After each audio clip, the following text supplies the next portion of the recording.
এলাকা। এআরডিএ দপ্তরের কর্মচারী মতেন্দ্র ত্রিপুরার আকস্মিক মৃত্যুতে এলাকায় শোকের ছায়া নেমে এসেছে। পুলিশ ও ফরেনসিক টিম ঘটনাস্থলে পৌঁছে তদন্ত শুরু করেছে।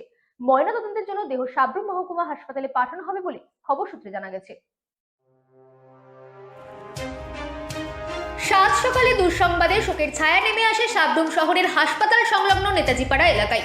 স্থানীয় সূত্রে জানা যায়, ওই এলাকার বাসিন্দা চন্দ্রশেখর রায়ের ভাড়াটিয়া 38 বছর বয়সী এআরডিএ দপ্তরের কর্মচারী মতেন্দ্র ত্রিপুরা সকালে ঘরের দরজা না খোলায় সহ ভাড়াটিয়া ডাকাডাকি করেন। সাড়া না পেয়ে দরজা খুললে ঘরের ফ্লোরে খাটের একপাশে নিথর অবস্থায় পড়ে থাকতে দেখা যায় তাকে। তাৎক্ষণিকভাবে পুলিশে খবর দেওয়া হয়। ঘটনাস্থলে এসে পুলিশ পরিস্থিতি খতিয়ে দেখে। পরে ফরেনসিক টিম ও মহকুমা প্রশাসনের একজন ম্যাজিস্ট্রেট উপস্থিত হন। দেহ ময়নাতদন্তের জন্য সাব্রুম মহকুমা হাসপাতালে পাঠানো হবে। সহকর্মীদের বক্তব্য, আগের রাতেই তার সাথে কথা হয়েছে ফোনে এবং তিনি সুস্থই ছিলেন।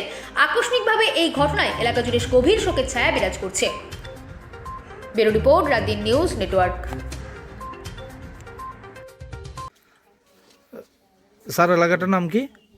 এলাকাটা হচ্ছে সাব্রুম নগর পঞ্চায়েত নেতাজিপাড়া। কিতা ঘটনা হয়েছে আজকে? একটা টেলিফোন আইছে যে একটা বাড়িতে একটা লোক উনি বিছানার নিচে পড়ে রয়েছে, মানে খাতি নিচে।